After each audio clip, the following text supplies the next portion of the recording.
Ok, iniciou. Bom, então boa noite a todos mais uma vez.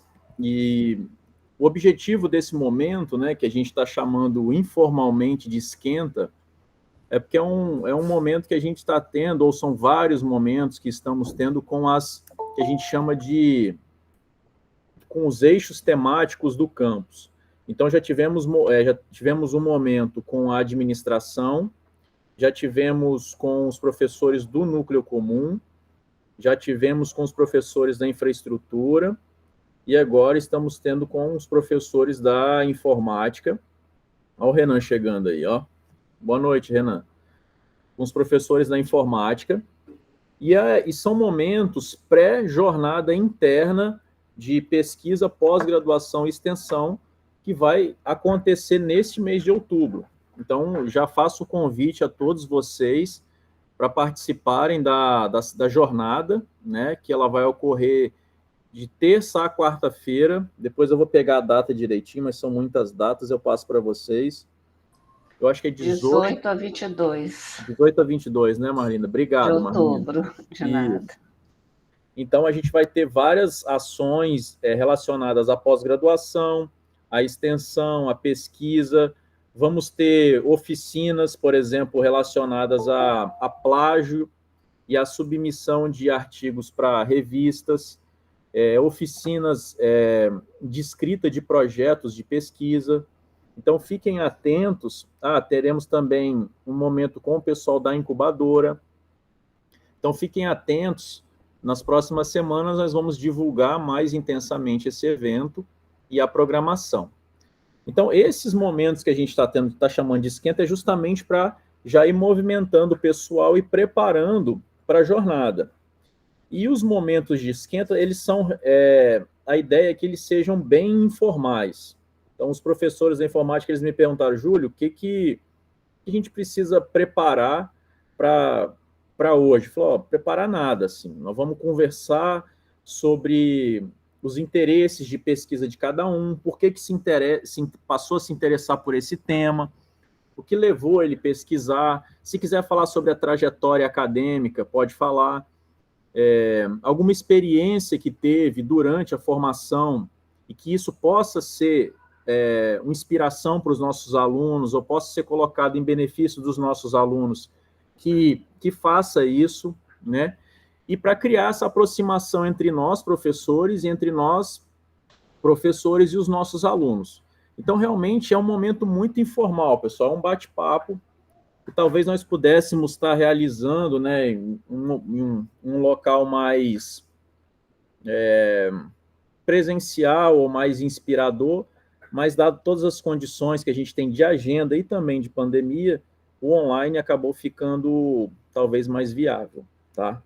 E eu falo também como professor da Coordenadoria de Informática e também falo que atualmente estou como diretor de pesquisa pós-graduação e extensão do campus, e esses momentos todos que eu comentei com vocês também fazem parte de momentos que a equipe toda da DPPGE foi pensando e organizando com colaboração de vários professores em benefício tanto da comunidade como um todo, né, servidores e alunos. Então, é muito importante quando a gente vê o pessoal participando e se beneficiando desses momentos. Alguma dúvida, por enquanto? Não? Aí eu queria ver se algum professor se arrisca a começar falando, Tian, você é meu coringa aí, cara. Ô, rapaz. Você quer começar falando, e aí a ideia é a seguinte, você vai começando falando e eu vou mediando, se algum outro colega quiser complementar, e as coisas vão acontecendo, e os nossos alunos que fiquem bem à vontade de participar. Bacana, beleza. Pessoal, então eu vou começar. O seu áudio está chiando um pouquinho, eu acho que parece um pouco de interferência. Vê se melhorou agora. Não. Melhorou? Não. Olha o ventilador. Rapaz, se eu ficar aqui, rapaz, Maurício, o negócio fica feio aqui, rapaz. Esse quarto é quente demais. Pera aí, melhorou agora? Não é o contato, não, tia? Rapaz. Mas acho que dá para escutar, vamos tentar aí. Tá. Não, passa para outro então, pessoal. Eu vou ler rapidaço e pego um fonezinho de ouvido mais simplesinho, pode ser? Pode. Quem gostaria? Alain? Giovanni? Júlio? Quem gostaria? Não? Que silêncio, hein? Bom, posso começar, não tem problema não. Ótimo, Alain. Eu lembro dessa conversa nossa lá no nosso grupo de pesquisa interno, em que esse esquenta ele seria um bate-papo bem informal mesmo, né? Então, assim, eu não preparei nada e a gente vai falar mais da nossa trajetória. E eu lembro daquelas conversas que nós tivemos, ainda era pandemia, que um dos calcanhares, né, de Aquiles dessa questão da pesquisa, do aluno participar, era justamente o receio que o aluno tem de procurar um professor para fazer uma pesquisa, por achar, acho que a Marlene estava na reunião também, não lembro, por achar que é praticamente impossível fazer uma pesquisa, que o aluno não tem condições, enfim, porque havia um abismo, ou ainda há um abismo muito grande entre o professor pesquisador e o aluno que quer fazer a iniciação científica, né? A Marina estava na discussão, né? E a gente, sim, chegou, eu lembro claramente que a gente chegou ao consenso que é uma grande realidade e essa barreira é muito difícil a gente quebrar. Por quê? Porque os próprios professores, ou nós, professores, pesquisadores, ou os professores que estão mais avançados na pesquisa, ou outros menos avançados, a gente acaba criando uma barreira que acha que o aluno, né, o próprio aluno encontra, né, se encontra nessa posição e acha que o professor é inalcançável, né? Então, assim, por quê? Porque justamente quando a gente vai falar sobre o tema que trabalha, o tema que pesquisa, né, o tema que publica, a gente utiliza uma linguagem muito coloquial, né, são linguagens assim que o aluno não entende. Por quê? Porque o aluno, nesse caso, no nosso contexto, é um aluno de iniciação científica. É o que a gente quer fazer, é a iniciação científica com o aluno, para poder plantar uma semente, né? Para ele que possa enxergar a pesquisa como uma das formas que ele tem como evoluir nos seus estudos diários, né? No pensamento, né? Na forma de pensar, na forma de agir, na forma de escrever, enfim. Então, eu lembro muito claramente disso. E aí, um dos temas que a gente discutiu foi justamente esse itinerário formativo, né? Como é que o professor se formou, o que ele gostou, o que ele trabalhou e tal. Então, assim, eu acho que é essa experiência de nos colocarmos aqui, né, como pessoas comuns, como somos pessoas comuns, né? Não tem ninguém acima ou abaixo de qualquer situação. Então, assim, a gente precisa inspirar de alguma forma ou criar um campo propício para que o aluno faça essa pesquisa, né? Então, assim, esse foi o que nós discutimos na época. E aí, eu acho que o que passou mais para mim aquela mensagem foi explicar qual a nossa formação, né? Do que nós fazemos, né? O que nós pesquisamos. Que nós não nascemos prontos, né? Todos os professores que estão, professores e pesquisadores, eles tiveram uma trajetória, né? Umas mais vantajosas, outras menos, né? Outras mais profundas, outras menos, mas, independente disso, todos construíram a sua trajetória. Assim, às vezes o aluno fica com medo. Então, eu quero explicar aqui para vocês, que os alunos que estão aqui escutando, né, e tal, que é possível e, por exemplo, a minha trajetória, ela é mais antiga, eu sou um dos mais antigos da coordenadoria, eu só perco para o Wanderson, para o Tedesco e para o Ailton. Assim, na escala de graduação, Ailton, Alain. Ailton. Pois é, eu estou no quarto degrau ainda. Então, assim, pô, velhão, tô velhão, é isso aí. Rapaz, não conta isso não, Alain, pelo amor de Deus, velho. Então, assim, eu já tô lá há quase 20 anos, né? Então, assim, já tô bem acostumado com o trabalho lá. E nem sempre foi pesquisa, a gente era só uma instituição de ensino. Eu fui ver a pesquisa depois de 2010. Então, assim, eu tô, assim, recente na pesquisa ainda. E comecei a pesquisar mesmo em 2013, né? Quando eu entrei no mestrado na UFES. Então, assim, essa é a minha formação, né? Antes disso, eu era graduado, né? Tenho 2 graduações, nada demais, e fiz uma pós-graduação, porque o IFES exigia que a gente tivesse uma formação na área da pedagogia, né? Para mim foi importante isso, que eu tive uma relação muito legal com a parte pedagógica. Até hoje tenho com o pessoal do pedagógico, a gente sempre senta para discutir as ideias e tal. Mas o nosso viés é técnico, né? Quando o IFES, quando a escola técnica se transformou em Instituto Federal, a gente trouxe, né, a pesquisa e a extensão, e a gente deu muitas rateadas, muitas patinadas, né? E eu meio que entrei nesse bolo lá, né? Então, em 2010, eu comecei a pesquisar, orientar alunos de IC, e fiquei assim, olha só, não tem muito tempo, tem um pouquinho mais de 10 anos, né? E eu fiquei assim muito impressionado com os detalhes que a pesquisa traz. Então, eu fiquei pesquisando como pesquisar, né? Então, assim, de vários autores que ajudam a publicar artigos, né? Quais são os melindres, né? Quais são os passos que você tem que fazer para publicar um bom artigo? Qual é a visão que você tem que ter, né? Então, assim, é muito diferente. Então, assim, abre muito a cabeça da gente. Então, assim, o recado que eu dou aos alunos é que a nossa formação, independente de para quem se estratificou numa área de desenvolvimento de software, engenharia, hardware, ela sempre vai ter um viés de pesquisa. Então, assim, o aluno hoje, ele tem que entender isso, que nós somos professores que querem colaborar com a pesquisa. E aí, pô, nós precisamos, na verdade, a gente até meio que se esconde, né, assim, atrás de um manto que não existe, na verdade, né? Todo professor lá que esteja disponível para fazer uma pesquisa, uma boa pesquisa com o aluno, ele vai orientar o aluno. Só que a gente tem precisado cada vez mais da participação dos alunos. O Ju está lembrando aí da questão que a gente tem que colocar nos projetos de curso, que é a pesquisa também, uma parte da pesquisa também, fazer parte da formação do aluno, né? Então a gente tem, assim, tem que romper essa barreira. É muito necessário a gente romper essa barreira para que o aluno ele chegue com mais facilidade. É claro que existe toda uma logística em cima disso, né? Tem edital, né?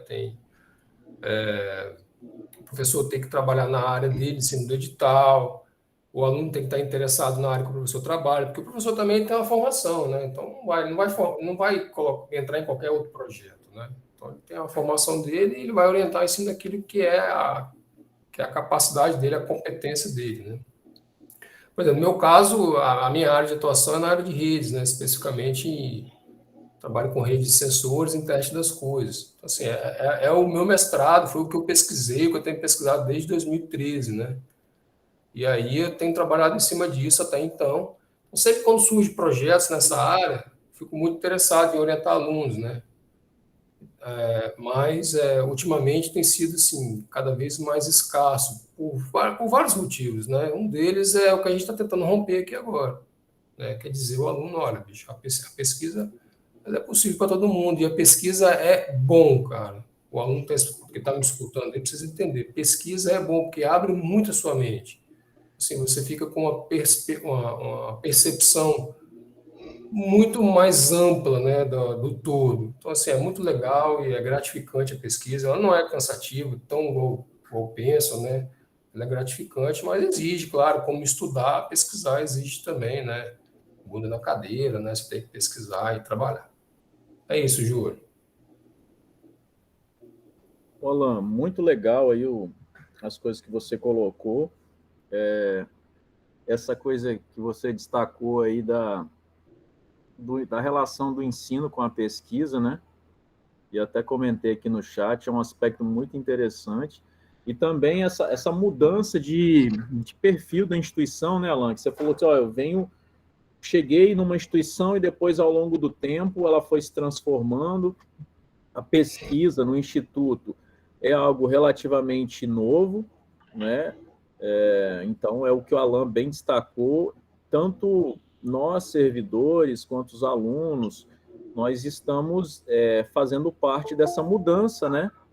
Porque, como o Alan colocou, a pesquisa no instituto, por ser um instituto de pesquisa mais aplicada, ela tem um viés um pouco diferente da pesquisa em geral desenvolvida nas universidades, né? Então, é uma pesquisa meio que complementar, né? Não é uma competição, né? Então, eu acredito que a gente ainda está descobrindo esse perfil ao longo dos anos, né?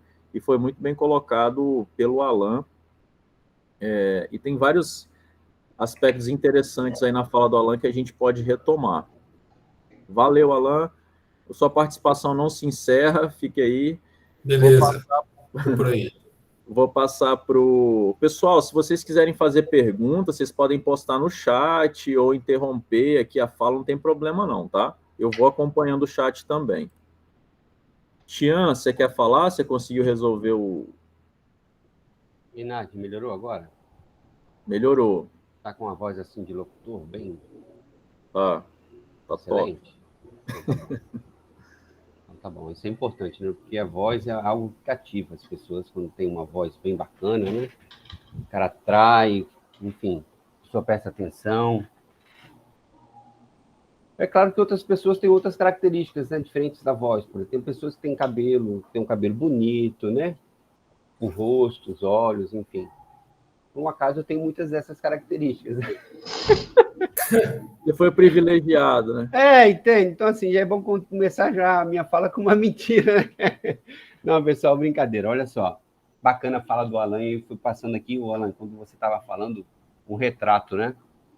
Eu me lembro, estava saindo do ensino médio, eu me lembro de toda essa situação que o Alan reportou, né? Porque eu sou bem mais novo do que o Alan, tá, Marlene? Provavelmente uns 20 anos. Nossa Tá bom? senhora, então eu sou um dinossauro. Ele foi falando aí, Júlio, foi relembrando, né? Daquele passado bem distante, mas enfim, foi lembrando. Olha só, pessoal, na linha do que o Alan comentou e que o Júlio falou, como é um bate-papo informal, eu queria contar bem rapidamente uma trajetória em torno aí da minha vida profissional. E aí, como é que eu cheguei, de repente, no IFES, deparei com um cenário de mudança, né? Foi em 2010. Então, já peguei o Instituto Federal, dei aula em 2007 também, peguei um pouquinho do Cefet na época, como substituto. E comigo foi uma... E, às vezes, os alunos têm esse receio, né? Essa vergonha de perguntar, e, às vezes, a gente, na correria de sala de aula, a gente não consegue reportar, né, Marlinda? Que, por exemplo, eu resolvi, pessoal, eu resolvi fazer graduação depois que eu casei. Eu casei com 21 anos e eu falei assim, cara, agora eu tenho que estudar, né? Porque a minha esposa, na época, estava concluindo graduação, na época, contabilidade, ela fazia 5 anos, era contabilidade, né? Eu acho que eu vou estudar. Ou seja, eu comecei a me dedicar, né, de corpo e alma à área acadêmica aos 21 anos de idade. E hoje eu falo com os alunos, brinco com eles, falo, pessoal, vocês são jovens, né? Vocês são como esponja, assim, vocês adquirem as coisas de forma muito rápida, bem diferente, né, das pessoas que têm um pouquinho mais de idade, que têm um pouco mais de coisas para pensar. Então, valorizem isso, né? Comento com eles, mas, rapaz, Marinda, isso... até falei hoje na sala, né, o pessoal, às vezes, entra no ouvido e sai no outro, né? Ou, num futuro, as pessoas vão lembrar do que a gente está falando. Então, pessoal, não achem que os docentes, eles caem, né? De repente, eles têm uma vida extremamente acadêmica. Eu trabalhei o tempo inteiro, trabalhava, estudava, né? Fiz a minha graduação na época na Unesc, paralelo a ter família, estudar, trabalhar, etc. E não abria mão das oportunidades. Cada momento que eu tinha para estudar, eu pegava um livrinho e dava meus pulos. Arrumava uma madrugada bem cedo para estudar, ou às vezes um sábado de tarde, enfim. Porque optava em me dedicar a isso. E pasmem, que quando eu comecei a trabalhar com informática em 95, eu entrei numa empresa para ser... Hoje não existe isso mais, né? Talvez aqui alguém deve ter ouvido falar. Existia uma profissão chamada office boy. Alguém já ouviu falar disso? Já ouviu falar, Xisto? Eu já. Depois eu que sou o dinossauro, né, velho? Já, pô. Então, pessoal, o office boy era aquele cara, né, que trabalhava fazendo entregas, ia no banco pagar conta, etc. E eu entrei numa empresa em 94 para fazer isso, para fazer serviço de office boy. E era uma empresa, para minha sorte ou meu azar, não sei, é empresa de informática. E lá eu fazia esse serviço. De manhã eu ficava limpando a loja, organizando, né, as coisas. E tinha os computadores da IBM Aptiva, os primeiros computadores da IBM, lá em 94. E eu nunca contei essa história, eu acho, tá? Então, é uma história interessante. E aí eu fazia esse serviço à tarde do banco, pagava as contas do banco e de manhã ficava colaborando com alguma coisa, organizando, né, empresa interna, colaborando como funcionário, né? E eu me lembro que eu ganhava, era meio salário mínimo na época, Júlio. E eu estava bem satisfeito, era um menino novo, e tinha aí, trabalhava bem arrumadinho, né, tudo certinho, não tinha muito esforço físico, pagava as contas do banco e tal. E, de repente, no horário de almoço, a pessoa que conhecia sobre informática, que sabia ligar um computador, ele foi fazer alguma coisa, eu fiquei sozinho na loja. E, de repente, Xisto, quem é que chega? Um aluno do Cefetes. Ou é Cefetes ou era... Não, era ETEFs. ETEFs, Alan. O cara chegou com aquela, né, que eu acho que era blusa azulzinha, assim, de... Qual tem hoje verde, né, preta, era azulzinha blusa, Júlio. E, rapaz, ele me pediu para ligar o computador. Rapaz, eu falei assim, meu pai do céu, como é que eu ligo esse computador? Não fazia ideia. Não sabia como ligar um computador. Eu tinha 14, 15 anos de idade. Falei, o que eu vou fazer? Eu falei, olha, eu não sei ligar computador. Falei para ele. E na época, vocês já tinham computadores aí, né? Na Escola Técnica Federal, na época. Já tinha. Aí ele falou assim, eu posso ligar? Eu falei, pode. Aí ele foi, ligou o estabilizador, me lembro disso, ligou o computador, e o computador tinha o Windows 3.1, Alan. Carregou o Windows. Era isso mesmo. Aí ele chegou com uma caixinha de disquete e falou assim, posso instalar um joguinho? E, rapaz, o cara que conhecia não chegava. Eu falei, meu pai do céu, suando, Marlene. Eu falei, o que eu vou fazer com esse menino aqui? Eu falei, pode, instala esse joguinho aí. Eu fiquei interessado. Eu falei, vem cá, o que é um jogo no computador? Nunca tinha ouvido falar disso. Ele instalou um jogo chamado FIFA. Ele pegou, Alan, uma caixinha de disquetes. O pessoal mais novo aí não lembra do que é isso, né? Mas pegou uma caixinha de disquete com, sei lá, 10, 12 disquetes e instalou o FIFA. Aí chegou o cara que conhecia de informática, falou, pode instalar e tal.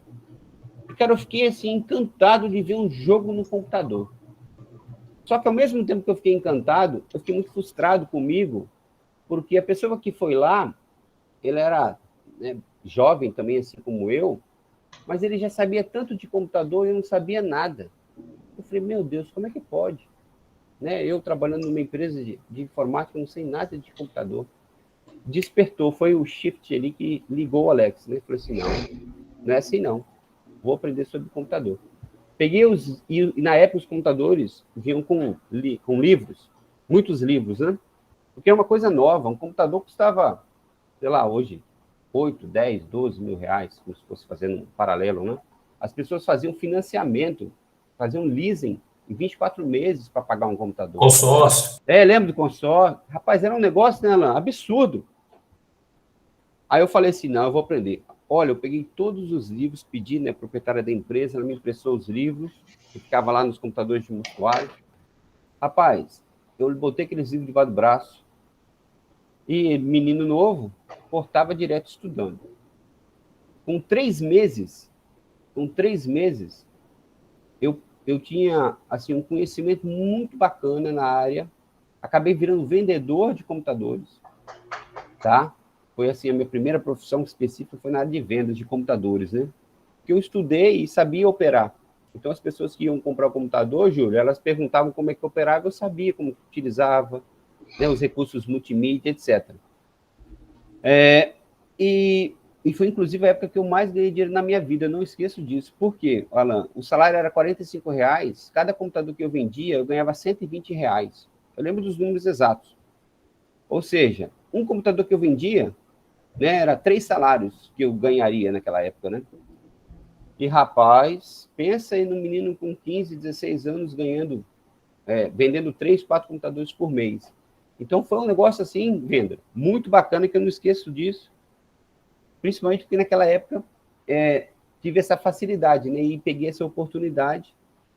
E só tive isso, pessoal, e aí eu destaco na linha do que o Alan falou, porque eu me dediquei a estudar. Né? Eu podia ficar acomodado ali, aguardando as coisas acontecerem, mas eu parti para cima. Né? Eu acho que isso é um segredo importante, que às vezes as pessoas não contam. Às vezes, o que a gente mais precisa primeiro do empurrão. Às vezes a curiosidade gera isso. Quando a pessoa é curiosa, por natureza, ela vai para cima, quer descobrir, quer aprender, gera o aprendizado, né? E no meu caso eu me senti, entre aspas, pequeno, entende? Me senti mal, frustrado por não ter conhecimento sobre tecnologia, atuando numa empresa de tecnologia.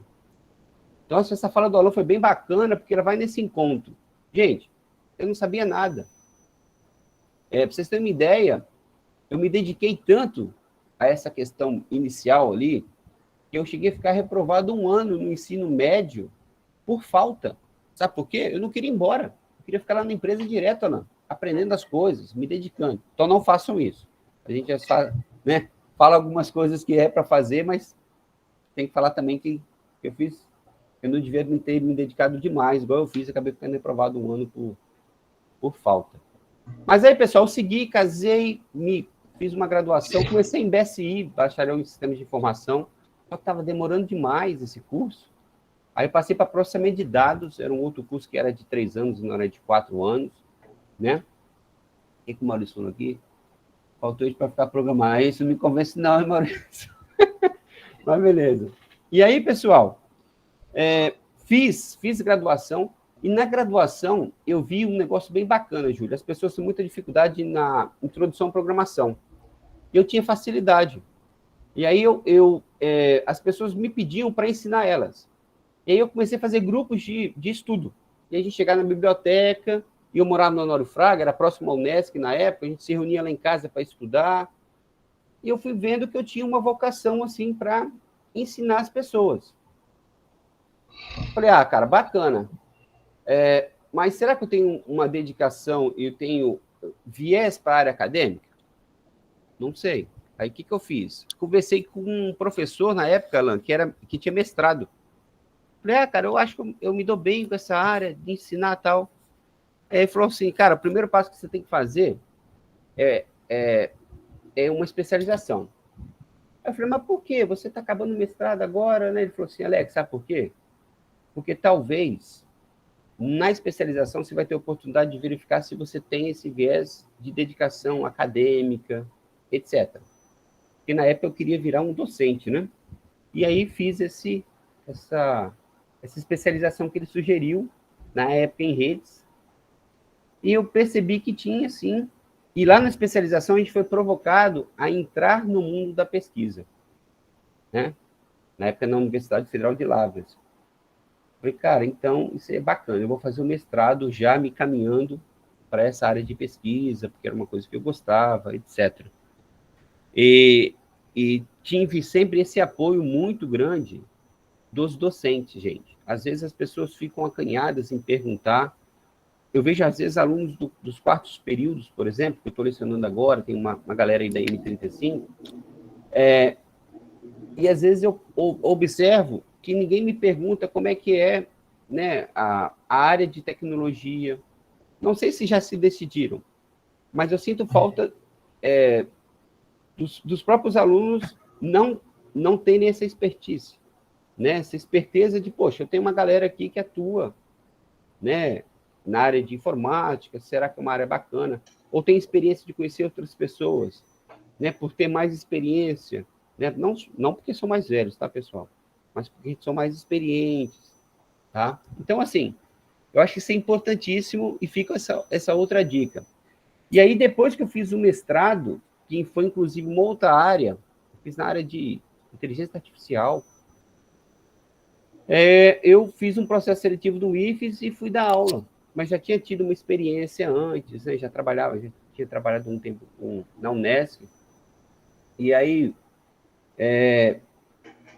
observei que era essa minha vocação e fui fazer o doutorado. no doutorado, por mais que seja específico, a gente acaba mergulhando de corpo e alma, né, nessa atividade, por isso aí o afastamento, que é tão importante para essa tarefa.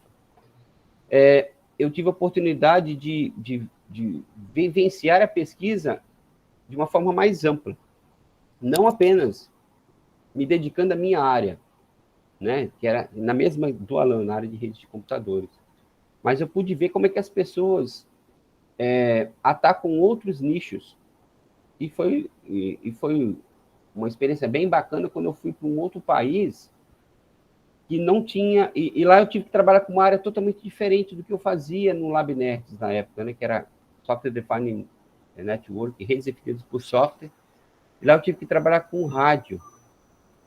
Não sei se eu tive a oportunidade de comentar aqui, inclusive com os colegas. Rapaz, pensa numa pessoa perdida num laboratório, assim, que bate e fala assim, meu Deus, o que eu estou fazendo aqui? Não sei nada sobre radiofrequência, não sei nada sobre amplitude, sobre sinal, sobre ruído para rede sem fio, não sei nada. E pude perceber que a metodologia não tinha mudado.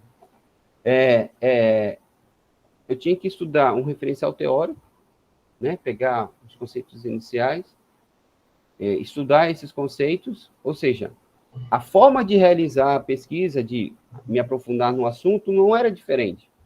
E isso a gente vem, com o tempo, amadurecendo e aprendendo. E assim eu fiz. E contei muito com a sorte, né, de ter uma equipe muito boa lá no laboratório do Connect, que colaborou nisso. E aí, pessoal, aconteceu numa viagem lá num desses países que eu acabei visitando, eu vi um negócio bem bacana que eu queria mostrar aqui, Júlio. Eu queria compartilhar um vídeo para vocês sobre a parte da robótica. Posso? Estou excedendo demais? Pode mostrar. Rapidaço.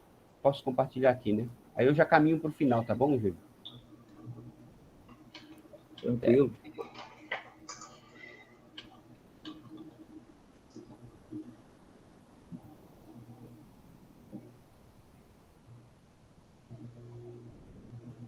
Ó. Deixa eu ver se eu consigo fazer aqui. Porque é muita tecnologia, tá? Achei. Aí vocês conseguem carregar? Consigo mostrar um vídeo aí? Pessoal, olha só. Eu visitei não sei se vai ficar bom a imagem.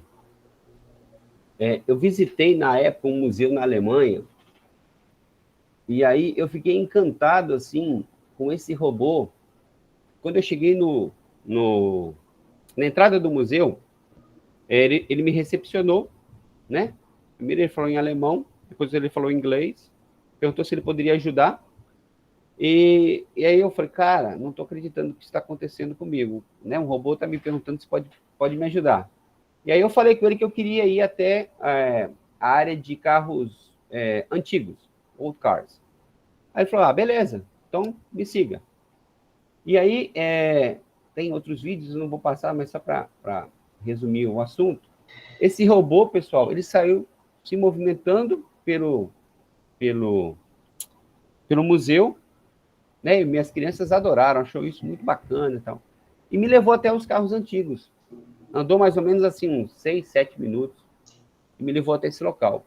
Cara, eu achei aquilo muito fantástico. Falei assim, cara, quando eu voltar para quando eu voltar para o IFES, e o IFES tinha já na época né, com a participação do Renan, da galera da robótica, Giovanni, o pessoal aí que tocou todo o projeto, junto com o Renan e com o Igor, com o Vendra, já tinha um know-how danado em competição. E quando eu voltei para cá, eu tentei aplicar um pouquinho da robótica.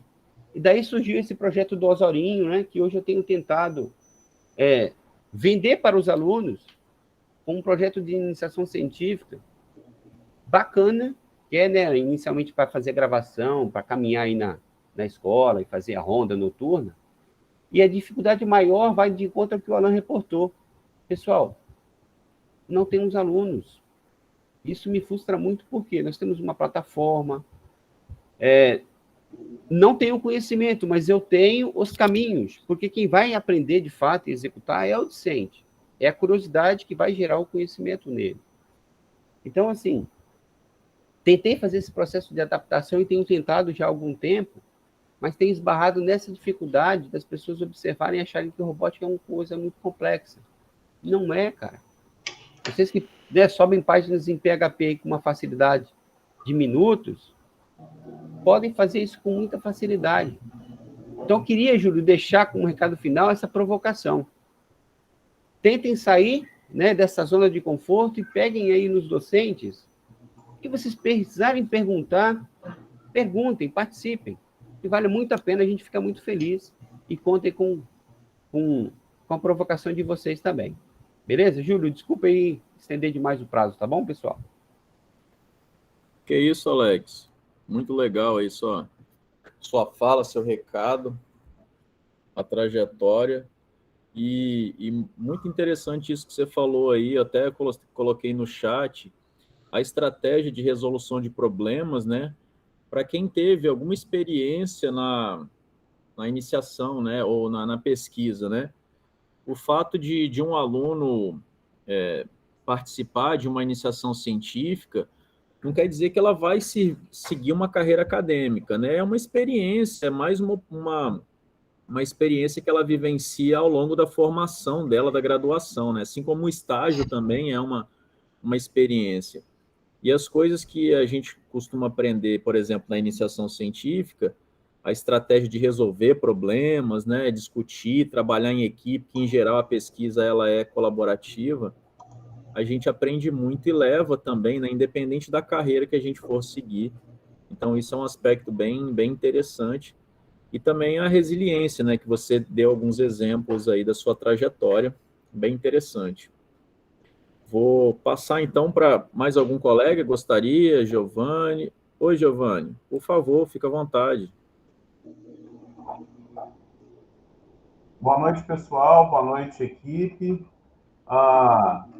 Vou falar um pouquinho aí, né, depois das falas do Alan e do Alexian, e vou tentar ser um pouco mais resumido, vamos dizer assim, né? Até a reunião começar a acontecer aqui agora, eu estava fazendo o que a gente estava discutindo aqui, né? O Flutter, ele, na versão nova, ele mudou muita coisa em relação a versões anteriores, e eu estou refazendo projetos descobrindo bibliotecas, enfim, estou procurando voltar a fazer funcionar tudo aquilo que funcionava antes, né? E aí aprendendo coisas, e até o final desse semestre eu vou ter que ensinar isso, né? Então, onde é que eu quero chegar? Uma das coisas que a gente tem que ter quando a gente pensa em pesquisa é perder o medo, né? Ninguém é detentor de todo saber, principalmente quando você trabalha com tecnologia, né? Tecnologia muda o tempo todo, eu que o diga, né? Aí com a brincadeira que eu estou estudando aqui agora. E o que a gente tem que estar é com a mente aberta, né? Para poder aprender e correr atrás, né? Eu entrei em 2006 na UFES, junto com o Júlio, a gente é colega de turma da UFES. Desde o primeiro período da UFES, eu dizia que queria ser professor, e o Júlio e o Vitório podem confirmar isso. Eu sempre falei que eu queria lecionar. Eu fazia isso também por prazer. A gente costumava estudar junto, aí o Vitória me chamava para estudar, eu não estudava nada antes, o bicho aprendia com uma facilidade incrível. Eu tinha estudado a matéria toda, ia lá e explicava para ele, e às vezes o cara tirava uma nota melhor que a minha, né? Então, sinal de que eu pelo menos estava sendo um bom professor, né? Então, assim, né? Júlio está de prova aí, ó, tem testemunho, né? E aí, durante a formação, né, a gente, lá na época, diferente de outros momentos, a gente teve muito poucas oportunidades de iniciação científica, né? As iniciações científicas estavam bem escassas, e aí, de um certo momento para frente, elas começaram a acontecer com força. Apareceu a primeira iniciação científica na época, na área de cálculos numéricos, né, com a Lúcia Catabriga. Não era uma área que necessariamente eu me identificava, mas o que eu queria? Eu queria ser docente. Então, eu acabei passando por essa área, né? Eu não gostei da iniciação científica que eu fiz, foi muito chata, estou sendo sincero aqui, gente.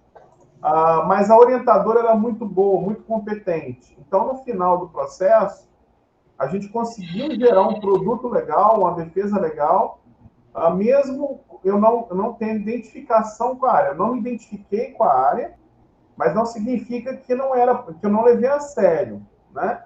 Eu levei a sério apesar de não me identificar. E aí, e por que você entrou numa IC, né? Como eu queria lecionar, eu tinha que fazer mestrado. Na minha cabeça, isso era muito claro que eu ia fazer mestrado, enfim. E aí, a iniciação científica é no primeiro passo. Então, eu comecei a desenvolver essa parte da pesquisa ali, né? Na sequência, a gente entrou no mestrado, tanto eu, quanto o Júlio, quanto o Vitória. Nessa época, eu já estava casado, né? E aí, foi uma loucura esse momento aí, porque mestrado não é uma coisa trivial. Você acaba fazendo bastante coisa, enfim. Mas consegui terminar nos 2 anos e desenvolvi as habilidades. Terminado o mestrado, em 2006 eu entrei no IFES, mas em Cachoeira de Itapemirim, a gente não começou aqui no IFES Colatina, e eu sempre tento trazer uma abordagem mais prática, né? Então, o que a gente tem feito agora? Por que eu caminhei para o Flutter? Não é minha linha no meu mestrado, eu fiz mestrado com otimização, né? O doutorado, eu fiz um doutorado em educação, então, eu hoje, por exemplo, em paralelo, eu trabalho na nossa pós-EPT, né? Na pós em Educação Profissional e Tecnológica. Então, eu mantenho um vínculo com a parte de educação, né? Quando possível, a gente tenta juntar as duas coisas, né? A educação e a informática. Como não necessariamente a gente consegue fazer isso o tempo todo, e eu notando a necessidade no grupo, né, da gente trazer essa questão dos dispositivos móveis, há alguns anos atrás, eu comecei a estudar o Android nativo, né? E aí eu passei pelo Xamarin, pelo Kiwi, estudei também Kotlin quando ele começou. Kotlin é linda, a linguagem é muito legal. E agora eu estou trabalhando com Flutter, né? A minha intenção ao trabalhar com Flutter é abrir o leque de possibilidades, e eu tenho tentado desenvolver algumas pesquisas bem práticas usando essa tecnologia. Então, por exemplo, eu tenho um aluno de TCC agora que está desenvolvendo um trabalho que a ideia era a gente mapear vagas para deficientes físicos e idosos, deficientes físicos não, pessoas com deficiência. E é porque pode ter outras deficiências, né? E os idosos, para que a gente ajude essas pessoas a localizarem as vagas que elas têm direito. E aí, eu não domino nada a parte de hardware, né? Realmente é meu ponto fraco, né? E aí o aluno acabou interagindo com alguns colegas, e ele está desenvolvendo uma espécie de sensor que ele eu posso colocá-lo na vaga, e aí quando o carro para, ele detecta, fica se comunicando com o serviço na web, né? É um protótipo. E aí esse serviço passaria as informações aí para os usuários de vagas disponíveis, né? Então a gente está isso é bem um resumo do projeto, né? Então a gente está tentando trabalhar nessa linha. A gente já fez um aplicativo para ajudar pontos de comércio de Colatina. Então, se a pessoa, por exemplo, queria um calçado, ele ordenava por distância para mostrar como chegar à loja mais próxima, enfim. Essa ideia culminou num produto, né, no Aprox. A gente chegou a incentivar os alunos a investirem como negócio, mas eles tinham outras necessidades, né? Outros trabalhos, e eles acabaram não investindo tempo. E uma das coisas que a gente sempre tem que valorizar é o nosso tempo. E a gente vai fazer escolhas o tempo todo, né? Então, a gente teve, nesse contexto, eles optaram por não investir. O aplicativo ficou, enfim, mas a ideia não tanto que vocês não conhecem o Aprocus hoje, porque não se investiu nele. Então, a gente tem tentado, na medida do possível, trazer uma coisa um pouco mais prática, né? Para as pesquisas que eu faço, assim, tentando deixar um pouco mais próxima do aluno, né? Então, pesquisar uma tecnologia nova para trazer uma solução nova, uma coisa que não esteja tão como de fundo, enfim, a gente tentando buscar e coisas que o aluno possa usar, inclusive, no trabalho dele depois, né? Que ele possa avançar aí, se Deus quiser, ganhar dinheiro, né? Se vocês pesquisarem aí vagas Flutter na web, vocês vão ver que é brutal. E se vocês pesquisarem vagas para programação em dispositivos móveis, vocês vão ver que em 2021 elas aumentaram em 600%. Né? Nós temos alunos na turma que trabalham remoto hoje em dia, e uma das possibilidades, né, além da web, são dispositivos móveis, e aí a gente acaba passando pela necessidade de pesquisar coisas relacionadas a isso. Né? Então, eu tenho trabalhado nessa direção, eu tenho trabalhado nessa direção, mas eu costumo me arriscar um pouco mais. Né? Por exemplo, o Renan me convidou há alguns anos para a equipe de robótica, a gente montou a categoria Soccer Simulation 2D, né? Eu atuo até mais como um RH do que, né, mexendo. Eu não coloco a mão no código, eu troco ideia com os alunos, mas eu não codifico. Eu oriento uma pesquisa aqui, outra ali, mas eu não codifico para eles. E a gente conseguiu, na Soccer Simulation 2D, ser tetracampeão latino-americano, né? E todo aluno que passou por essa equipe e que não foi excluído, né? Excluído é quando o aluno não faz o trabalho dele, acontece às vezes. Né? Mas os que ficaram e saíram naturalmente com o tempo, todos eles estão muito bem hoje e com uma capacidade de se virar, que eu acho que a pesquisa dá muito isso, né? Essa capacidade do aluno ser mais autodidata. Então, com uma capacidade dessa muito forte, né? E estão com sucesso aí, né? A gente tem alunos que estão no Mercado Livre, alunos que estão no PicPay, alunos que estão no Banco Inter, enfim. Né? E lá, nesses locais, eles vão acabar exigindo em algum momento, pesquisar alguma coisa que eles não dominam no primeiro momento, e isso é natural. Né? Então, a gente tem que tentar trabalhar a questão da pesquisa de uma forma natural. Né? Pesquisar é buscar conhecimento não mastigado também.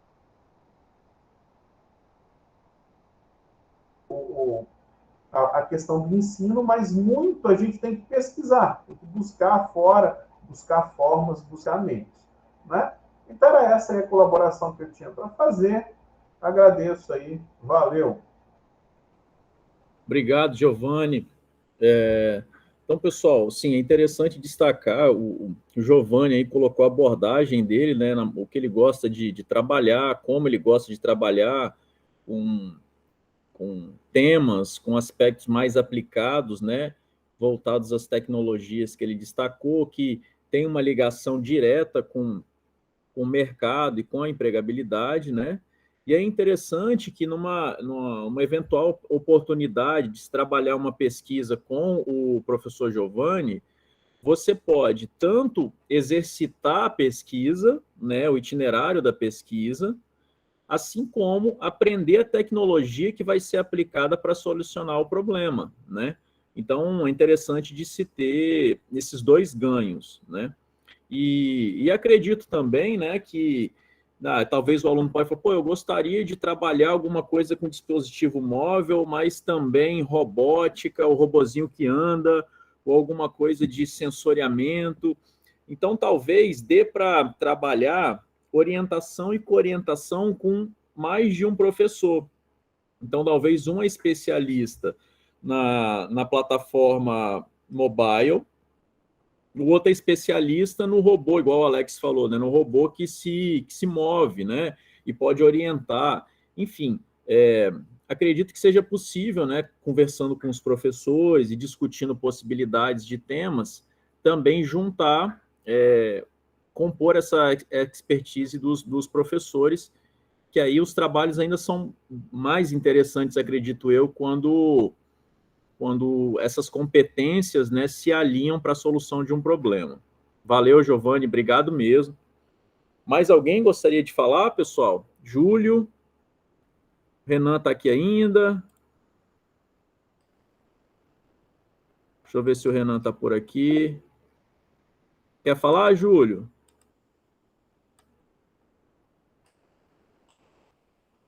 Acho que os colegas já contribuíram bem. Os alunos gostariam de se manifestar, fazer alguma pergunta, algum comentário? Alguém que já passou por uma graduação, que já teve uma experiência, talvez, numa iniciação científica, que quer colaborar, ou que gostaria de fazer alguma pergunta para algum professor?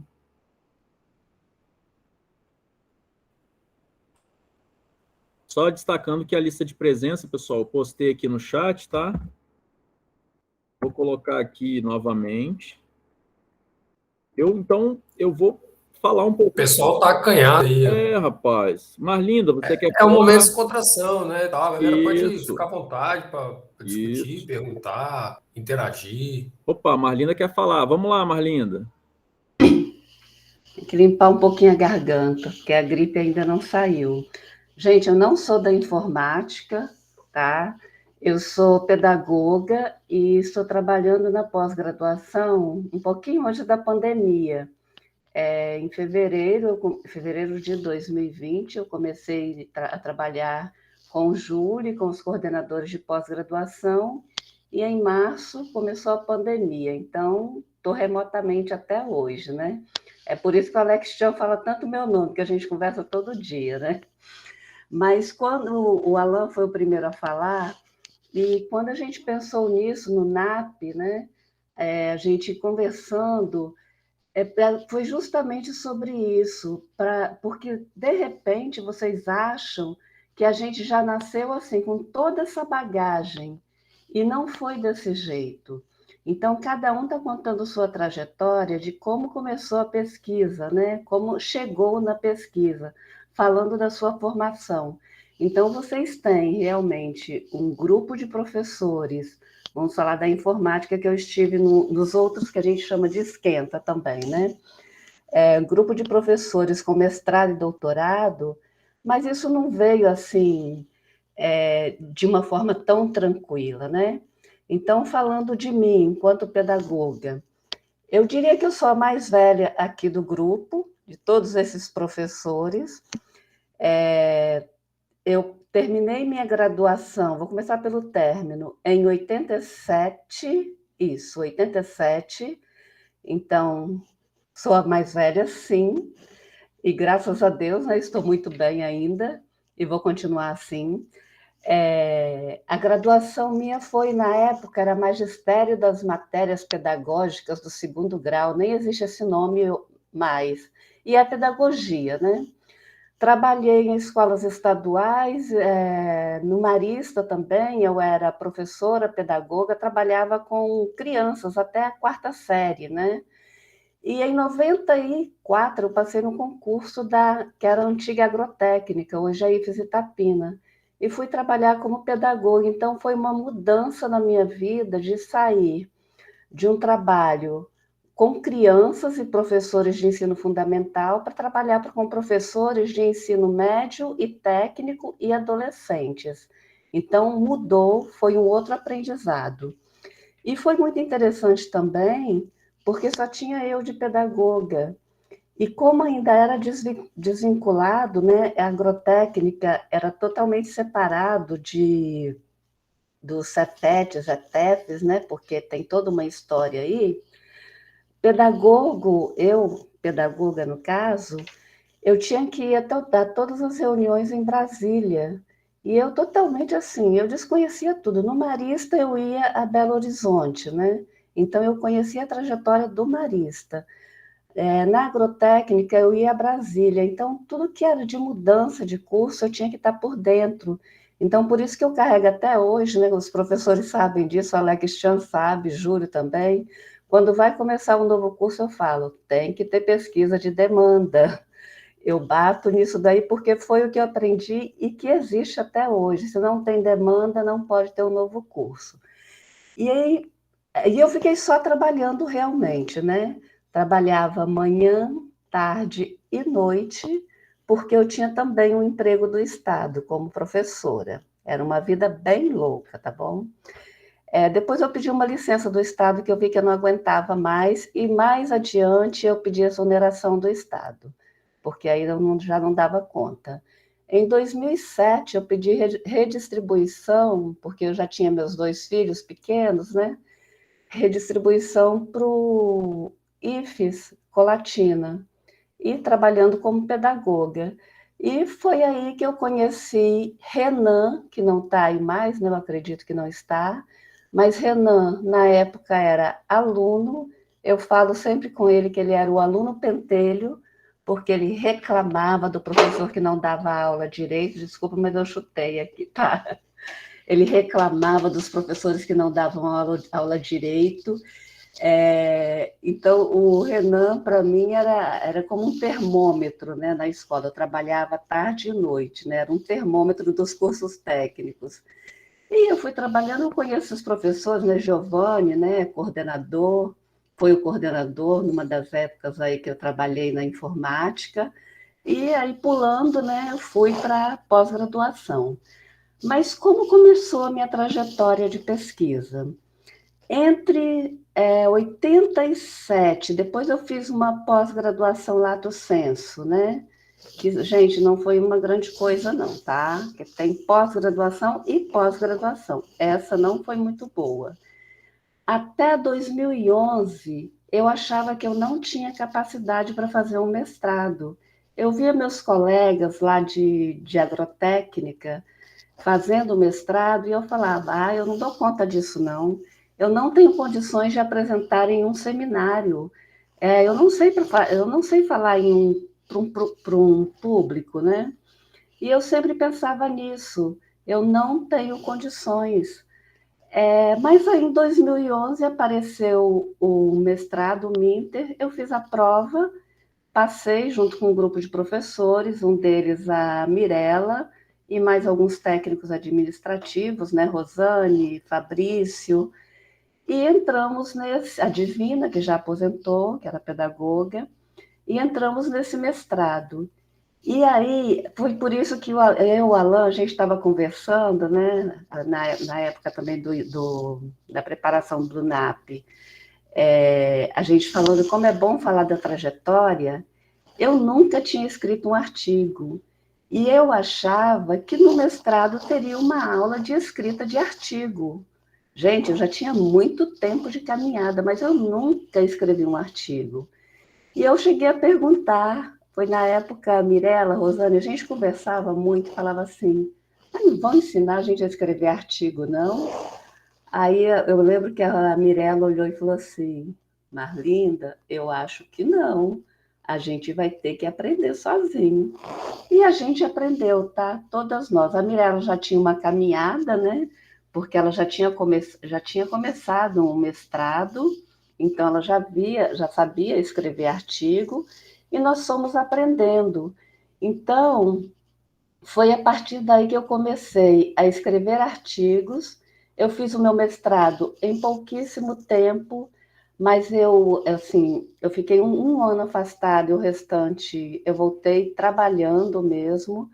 O meu mestrado foi pesquisando adolescentes e foi muito interessante porque eu queria saber o que era ser aluno adolescente no IFES Campus Colatina.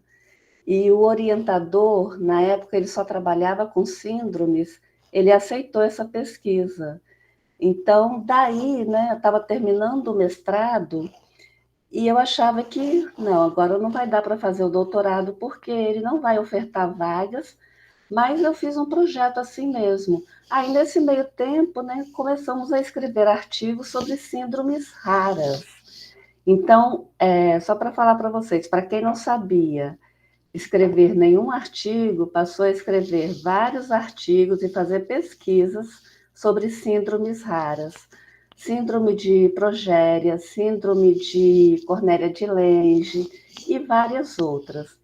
Até que entrou um aluno no IFES, Campus Colatina, com a síndrome de Crist-Siemens-Torremy. Ele estudou, era do curso de administração, eu posso falar o nome dele porque na tese tem o nome dele, ele aceitou e tudo mais, né? Teve o TCL, né? Que ele aceitou isso daí. É meu amigo até hoje, o Vinícius, e eu fiz a tese sobre a síndrome do Vinícius, né? Crist-Siemens-Torremy, que é uma síndrome raríssima. Então, para vocês verem só como que é uma trajetória de pesquisa. A gente começa achando que não sabe nada, realmente não é só achismo, a gente não sabe mesmo, mas com muita persistência a gente consegue chegar.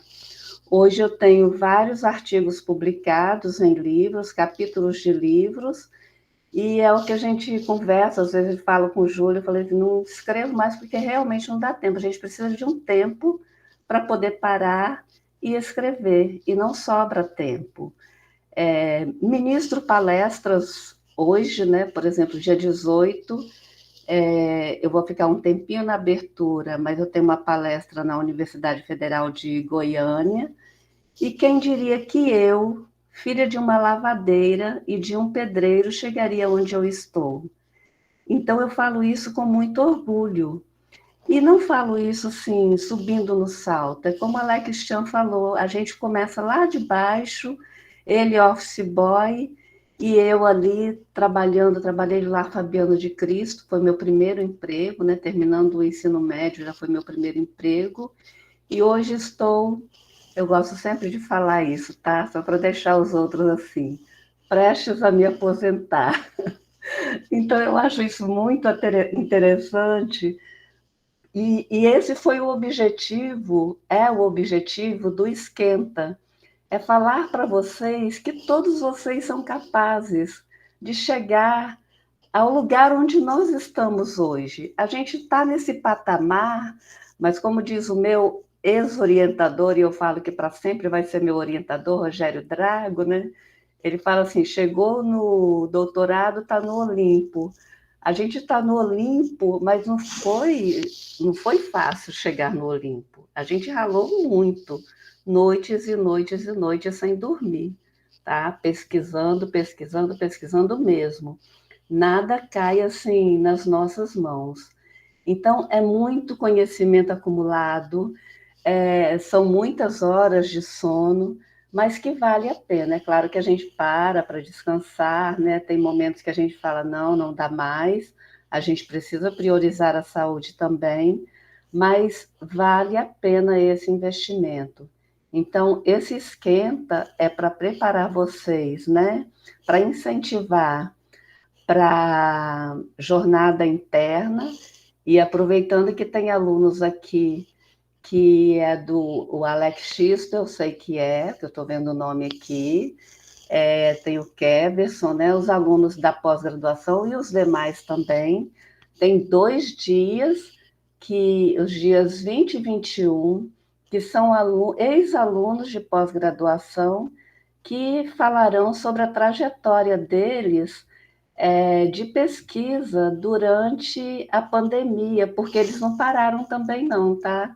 Eles estavam na hora de fazer o TFC e não deu para parar. Eles mudaram a rota, mudaram a metodologia e pesquisaram, defenderam, inclusive professores de vocês, inclusive o Renan, tá? Que ele era aluno de práticas pedagógicas também. Então, professores ali orientando, professores estudando, e tudo deu certo. Então, já deixo o convite para vocês, e depois eu vou mandar, quando tiver com toda a programação certinha. Amanhã eu já vou me reunir com todos os alunos de pós-graduação, os que vão fazer a apresentação, amanhã à noite, né, para a gente alinhar como vai ser uma conversa. Vai ser uma conversa, assim, bem informal também. E é isso que a gente quer deixar para vocês. Todo mundo é capaz, tá? Quem viu a Marlinda lá no início, com 18 anos, e quem vê hoje,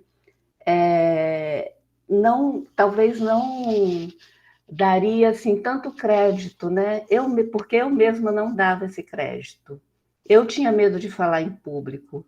Eu achava que jamais poderia apresentar uma dissertação e jamais apresentaria uma tese para uma banca. Eu morria de medo. E na minha dissertação, tudo que poderia acontecer de ruim aconteceu de mestrado. Acabou a energia, o notebook não funcionava, e eu não percebi nada, parecia que eu estava em transe. Eu apresentei tudo dentro do tempo, porque meu orientador cronometrava tudo. Eu apresentei e depois ele falou: você não percebeu que a energia acabou? Eu falei: eu não. Então, para mim foi tão tranquilo depois, porque eu superei esse medo, tá? E a gente está aqui para isso, para superar esses medos, essas inseguranças. E vocês também, quem tem medo aí, vai superar também, tá? Porque eu estou com 2 orientandos de em práticas pedagógicas, e eles estão com esse medo. O medo não é tanto da escrita, o medo é de apresentar. E eles vão superar, sim, tá? Mas é isso, tá, gente? Eu não ia falar, mas como o Júlio estava aí pedindo alguém para falar, eu decidi falar. Obrigada, tá? Oi, Marlinda. Obrigado aí que você falou, foi um prazer te ouvir. E é sempre bom conhecer as trajetórias dos colegas, né? A gente fica muito feliz em ouvir isso. E obrigado aí que você animou para falar, foi muito legal. E aos alunos, né? A gente tem mais uns 5 minutinhos. Eu também queria falar rapidamente. Eu sempre gostei assim de pesquisa e eu tive eu descobri que na verdade eu gostava de pesquisa. Eu não sabia o que era isso, né? Mas eu sempre tive muita curiosidade de desenvolver coisas, de desenvolver ideias, conversar com pessoas, e eu fui descobrindo isso principalmente na graduação, em que eu tive pessoas que me inspiraram bastante, e essas pessoas foram fundamentais aí na minha carreira, e que me acompanharam. A principal pessoa, né, que foi o professor Ricardo Falbo, ele faleceu em 2020, ele foi a principal pessoa que me inspirou aí, desde a minha iniciação científica até meu doutorado, e foi, eu costumo falar que ele foi o meu mentor, assim, né, e então foi uma coisa que, na verdade, eu procurei passar em um concurso de universidade, ou no caso do Instituto Federal na época, não era nem por causa de aula, não, era porque embora eu já tinha tido experiência de dar aula na UFES, quando eu estava fazendo mestrado com bolsa, né, eu tinha que fazer o estágio docência, eu tinha que dar aula lá na universidade por causa da bolsa que eu recebia. Então, eu tinha tido uma experiência, mas não era por causa que eu gostava de dar aula, não, era porque eu via como a minha possibilidade de fazer pesquisa era ou entrar na universidade ou entrar no instituto, que o instituto na época estava se abrindo à pesquisa científica, né, com a mudança e tal, de ETEFs para Cefet, essas coisas, né. E como na época estava havendo muitos concursos para o instituto, eu prestei o concurso e tive a felicidade de passar, e desde então eu sempre procuro desenvolver alguma coisa, porque é realmente o que eu gosto de fazer. Inclusive, nas minhas aulas, eu tento, de alguma maneira, trabalhar orientado à pesquisa, porque eu também quero aprender nas minhas próprias aulas, assim, né? Então, é bem interessante. Como o Giovanni falou, a gente não é detentor de conhecimento nenhum, a gente está sempre querendo aprender, e a gente aprende muito com os nossos alunos, e é muito legal quando o aluno traz uma novidade e a gente descobre um caminho junto, né? Então, é isso. Aí eu fui fiz 2 iniciações científicas, depois fiz o mestrado, fiz o doutorado, e uma coisa que me interessa muito é sempre perceber como as pessoas pensam e criam, assim, né? E porque às vezes a gente acha que, como os colegas falaram aqui, não é tão simples desenvolver a pesquisa, sim, mas também não é aquela coisa de que eu acordei do dia para a noite, tenho um insight para resolver um problema que vai revolucionar o mundo. Não, são dias lendos até, não existe aquela coisa da eureka, né? Você tem que suar muito, você tem que trabalhar, mas o resultado vem. Quando você segue uma metodologia, né, e trabalha, se dedica a isso, o resultado vem. Não tem aquele mito do cara que é gênio, que do dia para a noite, para ser cientista tem que ser gênio, do dia para a noite ele vai resolver né, ter aquele insight poderoso. Aquele cara que é gênio também, e o cara que não é gênio, eles têm que trabalhar muito, conversar com muitas pessoas, ler muitos artigos, escrever muito. Você só aprende a escrever se você escrever, você só aprende a escrever se você revisar outros artigos, então você tem que também, se aprende revisando artigos, então não tem jeito, né? Nada cai do céu, mas é muito interessante, é muito recompensador quando a gente faz o que gosta. E o que a gente está chamando vocês, alunos, é experimentarem, né, a pesquisa. Alguns vão seguir, outros não vão seguir, mas a gente sabe que experimentando, vocês vão sempre ter um pouquinho, ganhar um pouquinho de conhecimento, de sensibilidade, de método, vai sempre agregar na vida de vocês. E é isso que a gente, nesse esquenta aqui, está tentando evidenciar, para que na jornada vocês também venham com outra mentalidade, né? Já, quero assistir essa oficina aqui que é de escrita de projetos, vai me ajudar no TCC, eu vou olhar essa daqui que tem a ver com plágio, eu vou olhar essa daqui que tem a ver com a submissão de um artigo para a revista, porque isso pode me ajudar, enfim, né, aguçar essa sensibilidade. Então, acho que era isso, pessoal. Eu falei rapidamente aqui da minha trajetória, assim, e também tentei mediar aqui a conversa dos colegas, fiz o possível aqui para mediar todas as ponderações.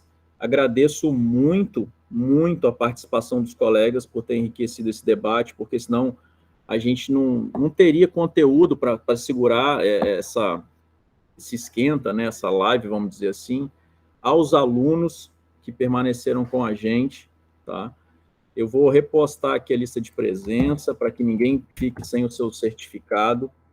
Eu vou abrir aqui algum aluno, algum professor, Marlinda, alguém gostaria de fechar com alguma fala? Está aberto aqui, pessoal. A gente está chegando no momento de fechar, né, pelo prazo, mas está aqui, se alguém quiser se despedir, falar alguma coisa, esteja à vontade. É 1% de inspiração, 99% transpiração. Esse é o recado. Eu já escutei isso de outros professores e transmito para frente, tá? É isso aí mesmo. Então, assim, gênios somos poucos, né? Tem que transpirar, meu irmão, senão não sai, não. É mais vontade do que, né, do que tudo. Esse é meu recado, galera. Valeu, Alan. Mais alguém? Então, alunos, procurem a gente, vamos conversar sobre ideias de projetos, viu? A gente está querendo desenvolver coisas e a gente está aberto à conversa, tá? Não fiquem acanhados, mesmo que você nem vá desenvolver uma iniciação científica, mas procura a gente para conversar sobre alguma coisa relacionada a alguma temática, que eu tenho certeza que vocês vão ser muito bem recebidos por todos nós aqui, viu? Muito obrigado, colegas, muito obrigado, alunos. Boa noite a todos. Vou encerrar aqui a gravação, tá? Deixa eu encerrar aqui só um minutinho. Boa noite, pessoal. Boa noite a todos, hein? Beleza, Alan.